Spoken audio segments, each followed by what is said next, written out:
Sometimes, the true measure of a person's character isn't shown in grand speeches or public awards. It's revealed in a split-second decision when no cameras are watching, and no one expects a reaction. This is the story of a millionaire CEO, a man at the height of his success, who overheard something in his own home that would change not only the way he saw the woman he planned to marry, a broken bar, but also how the world would eventually see him.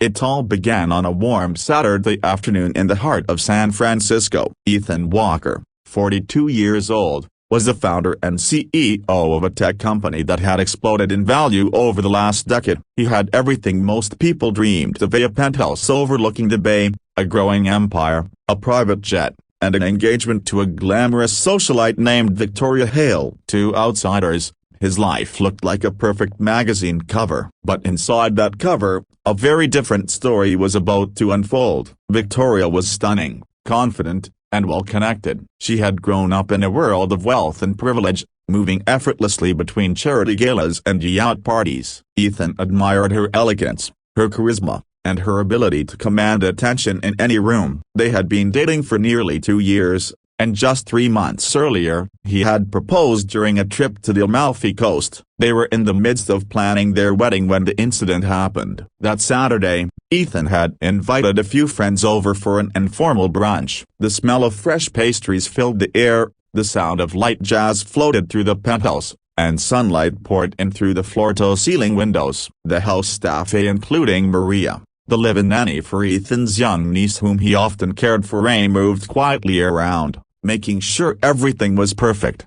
Maria was 28, originally from the Philippines, and had worked for Ethan for 3 years. She was warm, patient, and fiercely protective of his niece, Ava. She wasn't just an employee, she was like family. Ethan knew her story. She had left her own young son back home temporarily to work in the United States, sending most of her earnings back to support him and her elderly mother. She was, in Ethan's eyes, the definition of dignity and sacrifice. But not everyone saw her that way. Ethan had stepped into his home office to take a quick call from his CFO. The conversation was short, but as he returned to the living room, he slowed when he heard voices from the kitchen. The door was slightly ajar, and he could clearly make out Victoria's tone, sharp, condescending. "You don't belong here." Victoria's voice cut through the air. "This isn't your place. You work here. You don't live here. Don't get too comfortable." There was a pause. Ethan imagined Maria's eyes dropping to the floor. Victoria continued, "When we're married,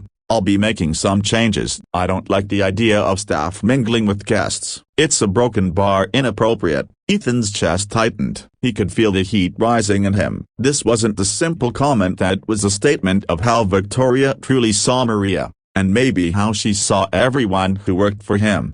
Maria's voice, softer and trembling, broke the silence. "I'm sorry if I did something wrong, ma'am. I was just bringing Ava her juice." "You just need to know your place," Victoria said, her tone dripping with superiority. Ethan didn't hesitate. He pushed the door open and stepped into the kitchen. Victoria spun around, surprised, her perfect smile flickering when she saw the look on his face. Maria quickly busied herself with wiping the counter, clearly wishing to disappear. "What did you just say?" Ethan's voice was calm, but there was a weight in it that made the air in the room feel heavier. Victoria's eyes widened slightly. "Oh, Ethan, it's nothing. I was just explaining to Maria." "No," Ethan interrupted, his voice firm. "I heard exactly what you said." Victoria shifted uncomfortably, glancing at Maria, then back at Ethan. "Well, I think you and I can agree that staff shouldn't." "Stop," Ethan said sharply. He turned to Maria. "You belong here. You've been with me longer than most people in my life, your family, and no one